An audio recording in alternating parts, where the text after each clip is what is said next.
Hello friends, कैसे हैं आप लोग। आशा करता हूँ बढ़िया होंगे। तो आज हम लोग एक नया चैप्टर लेकर आए हैं। चैप्टर का नाम है जैव प्रक्रम, जो कि क्लास 10th का चैप्टर 5 है। तो आज हम लोग शुरू करते हैं इसको। तो जैव प्रक्रम, सबसे पहली बात आती है जैव प्रक्रम होता क्या है, इसकी परिभाषा क्या होती है। तो जैव प्रक्रम जीवों के अंदर होने वाली सभी क्रियाएं होती हैं। क्या होती हैं? जीवों के अंदर जो सभी क्रियाएं होती हैं उसे कहा जाता है जैव प्रक्रम। तो इसकी परिभाषा क्या हो सकती है, लिखेंगे आप लोग बोर्ड में। कैसे लिखेंगे? लिखेंगे जीवों में होने वाली वह समस्त क्रिया जो उनके अनुरक्षण का कार्य करती है, मतलब उनकी रक्षा करती है।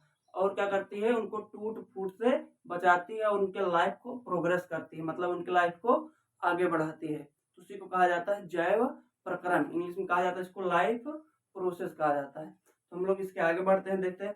तो इसको आगे बढ़ने से पहले हम लोग जानेंगे जीव में पोषण क्या होता है, जीव कितने टाइप के होते हैं ना। तो यहाँ पर बनाते हैं जीव।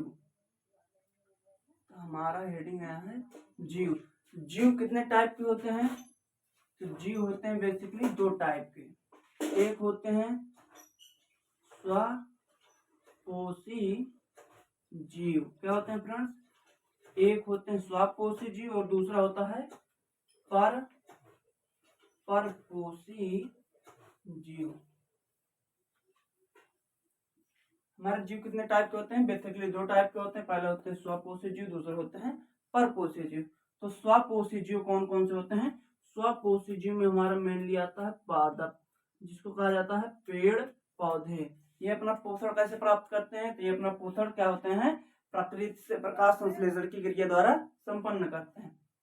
उसके बाद आ जाता है हमारा परपोषी। परपोषी क्या होते हैं? इसमें आ जाते हैं जंतु।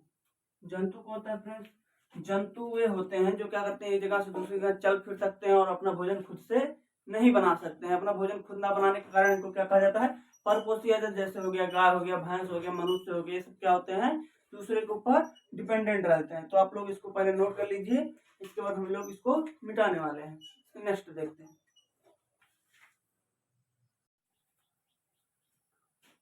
तो फ्रेंड्स हम लोग आगे बढ़ते हैं, देखते हैं जीवों में पोषण क्या होता है और कितने टाइप्स का हो सकता है। तो जीवों में पोषण होता है, सबसे पहला होता है परजीवी पोषण। परजीवी पोषण क्या होता है फ्रेंड्स? जो जीव किसी जीवित जीव के ऊपर निर्भर रहता है और उसी से अपना पोषण प्राप्त करता है, उसे कहा जाता है परजीवी पोषण।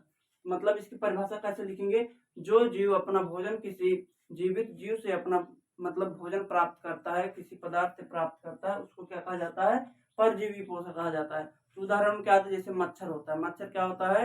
हमारे ऊपर निर्भर रहता है, आके हमको काट लेता है और अपना भोजन बना लेता है। तो उसको क्या कहा जाएगा? परजीवी। अगर जंतु जीवित है तभी होगा परजीवी पोषण, अगर जीवित नहीं है तो परजीवी पोषण नहीं होगा। और आपका खटमल हो गया और आपका हो गया जू हो गया जो सर में पड़ता है, तो इसको क्या कहा जाता है? परजीवी पोषण। जो किसी जीवित जीव से अपना भोजन प्राप्त कर लेते हैं उनको कहा जाता है परजीवी पोषण। और जंतु अगर मर गया है, वहां से भोजन, जैसे चील हो गया, कौवा हो गया, बैक्टीरिया हो गया, वायरस हो गया, ये सब क्या करते हैं? किसी सड़े गले चीज से अपना भोजन प्राप्त करते हैं। इसको क्या कहा जाता है? मृतोपजीवी पोषण। मृतोपजीवी पोषण में क्या आता है? जैसे कोई जीव मर गया है, उसमें कौवा आ गया, बैक्टीरिया हो गया, विषाणु आ गया। तो हम लोग इसको आप लोग नोट कर लो या फिर स्क्रीनशॉट ले लो। हम लोग नेक्स्ट देखते हैं। तो फ्रेंड्स अब हम लोग देखने वाले हैं वाष्पोत्सर्जन की क्रिया को। आइए देखते हैं। तो वाष्पोत्सर्जन क्या होता है फ्रेंड्स? हमारी पौधों में ऊष्मा हानि की क्रिया होती है। क्या होती है? ऊष्मा और जल हानि की क्रिया होती है। जब क्या करता है पौधा अपनी पत्तियों के द्वारा वाष्प को निकालता है, तो उसी को कहा जाता है वाष्प तथा जल और ऊष्मा हानि की क्रिया होती है। क्रिया किसके माध्यम से होती है? पौधों में की पत्तियों में, क्या पौधों की पत्तियों में जो छोटे छोटे रंध्र होते हैं, जो छिद्र होते हैं, उसी के माध्यम से क्या होता है? हमारा वाष्पोत्सर्जन की क्रिया संपन्न होती है। तो इसके कुछ मुख्य बिंदु होते हैं, जो पॉइंट होते हैं, आप लोग को बोर्ड एग्जाम की दृष्टि से बहुत महत्वपूर्ण होते हैं। तो हम लोग उसको देखने वाले हैं। सबसे पहला क्या होता है? तो वाष्पोत्सर्जन की क्रिया किस पे निर्भर करेगी? पत्तियों की संख्या पर। जितनी ज्यादा पत्तियां होंगी पौधों में, उतना ज्यादा वाष्पोत्सर्जन की क्रिया होगी। उसके बाद क्या होगा? जो पौधे होते हैं उसमें वाष्पोत्सर्जन की क्रिया के लिए क्या उत्तरदायी होता है? तो पौधों में उपस्थित रंध्र, जिसको इंग्लिश में कहा जाता है स्टोमेटा। लेकिन रंध्र का काम केवल गैसों का मतलब केवल क्या होता है? वाष्पोत्सर्जन की क्रिया को संपन्न करना नहीं होता है। इसकी क्रिया से क्या होता है, पौधों में गैसों का भी आदान प्रदान होता है, जैसे ऑक्सीजन को बाहर निकालना, कार्बन डाइऑक्साइड को अंदर लेना। तो किसके माध्यम से होता है, पौधों में छिद्र रंध्र यानी स्टोमेटा से होता है। उसके बाद देखते हैं कि इसके कारक कौन कौन से होते हैं। जैसे अगर मौसम में क्या होगा, आर्द्रता बढ़ जाएगी, जैसे मौसम क्या हो जाएगा, बारिश का मौसम हो जाएगा, आर्द्रता बढ़ जाएगी, नमी बढ़ जाएगी, तो क्या हो जाएगा, वाष्पोत्सर्जन की क्रिया कम हो जाएगी, क्योंकि उसमें क्या होगा, ऊष्मा हानि की क्रिया उतना ज्यादा नहीं होगी। उसके बाद देखते हैं गर्मी बढ़ने पर क्या होगा, जितना ज्यादा गर्मी होगी पौधे अपने अंदर की गर्मी निकालने के लिए क्या करेंगे, वाष्पोत्सर्जन की क्रिया को करेंगे। उसी प्रकार वाष्पोत्सर्जन को क्या किया जाता है, फोटोमीटर में मापा जाता है। अब हम लोग इसको नेक्स्ट देखने वाले हैं प्रकाश संश्लेषण की क्रिया को। तो फ्रेंड्स हम इसके आगे देखने वाले हैं प्रकाश संश्लेषण यानी फोटोसिंथेसिस क्या होता है। तो प्रकाश की उपस्थिति में किसी चीज का निर्माण होना क्या कहलाता है, हमारा प्रकाश संश्लेषण कहलाता है। जैसे प्रकाश का मतलब हो गया प्रकाश, संश्लेषण का मतलब हो गया निर्माण होना। तो यह कैसी क्रिया, यह एक उपचयी क्रिया। कौन सी क्रिया, उपचयी। क्रियाएं दो प्रकार की होती हैं, एक होता है अपचयी, एक होता है उपचयी। अपचयी क्रिया का मतलब होता है किसी भी चीज का टूटकर बिखर जाना, और उपचयी मतलब किसी भी बिखरे छोटे छोटे चीजों को बटोर के बड़ी चीज का निर्माण करना। तो फोटोसिंथेसिस क्या होता है, इसमें भोजन का निर्माण होता है, कार्बोहाइड्रेट का निर्माण होता है, तो इसीलिए इसको क्या कहा जाता है, एक उपचयी क्रिया है। तो इसकी परिभाषा क्या है, प्रकाश की उपस्थिति में किसी चीज का निर्माण करना क्या कहलाता है, प्रकाश संश्लेषण कहलाता है। अब इसको हम देखने वाले हैं, इसमें कच्ची सामग्री यानी किस किस चीज से मिलकर हमारा प्रकाश संश्लेषण की क्रिया होती है, उसके लिए आवश्यक सामग्री कौन कौन सी होती है। सबसे पहले जल की आवश्यकता होती है, वायुमंडल से कार्बन डाइऑक्साइड की आवश्यकता होती है, क्लोरोफिल की आवश्यकता होती है। उसके बाद प्राकृतिक प्रकाश की आवश्यकता है। प्राकृतिक प्रकाश यानी जैसे नेचुरल लाइट, सूर्य का प्रकाश हो गया, क्या है, प्राकृतिक प्रकाश है। और किसी कृत्रिम प्रकाश से प्रकाश संश्लेषण की क्रिया संपन्न नहीं हो सकती है, क्योंकि हमारे जो सूर्य का प्रकाश होता है उसमें फोटान पाए जाते हैं। क्या पाए जाते हैं, फोटान पाए, जबकि हमारे कृत्रिम प्रकाश में फोटान नहीं पाए जाते हैं।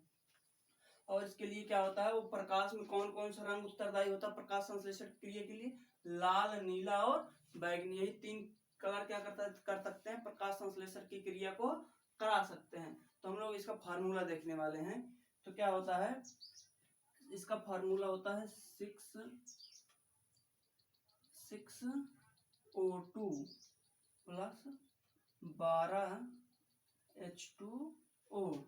उसके बाद यहाँ पर ऊपर क्या रहेगा, सूर्य का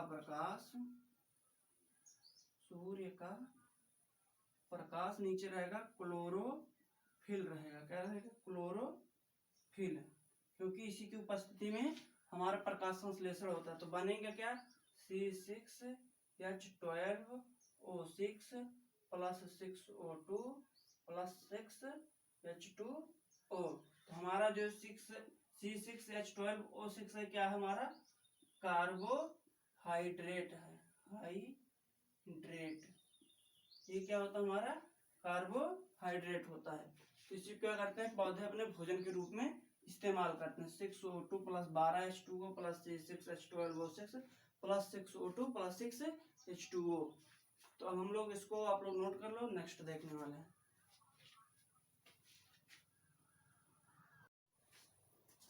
तो फ्रेंड्स अब हम लोग देखने वाले हैं प्रकाश के अंदर कैसे हमारा प्रकाश जब हमारे पत्तियों के अंदर जाता है तो किस प्रकार भोजन का निर्माण करता है।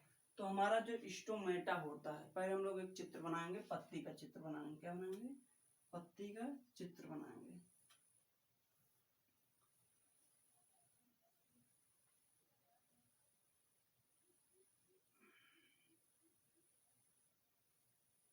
तो हमारा जो पत्ती होता है फ्रेंड्स, उसमें क्या होते हैं, रंध्र होते हैं, छोटे छोटे क्या होते हैं, रंध्र होते हैं, ये आप लोग को मालूम होगा। तो जो रंध्र होता है उसका आंतरिक संरचना कुछ इस प्रकार होता है। क्या होता है, रंध्र का आंतरिक संरचना कुछ इस प्रकार होता है। तो रंध्र जो होता है, इसी के अंदर क्या होता है, हमारा क्लोरोप्लास्ट पाया जाता है। पत्तियों के ऊपर जो हरे रंग का होता है वो क्या होता है, क्लोरोप्लास्ट होता है। तो जो क्लोरोप्लास्ट होता है कुछ इस प्रकार का होता है। ये क्या होता है, दोहरी झिल्ली संरचना होती है। क्या होती है, दोहरी झिल्ली की संरचना होती है। क्लोरोप्लास्ट की संरचना कैसी होती है फ्रेंड्स, हमारी दोहरी झिल्ली होती है। अब इसमें देखने, तो इसमें जो गोल गोल छोटे छोटे आकार का इसमें आप लोग को संरचना दिख रही है, इसको कहा जाता है थाइलोकाइट क्या कहा जाता है? थाइलोकाइट कहा जाता है।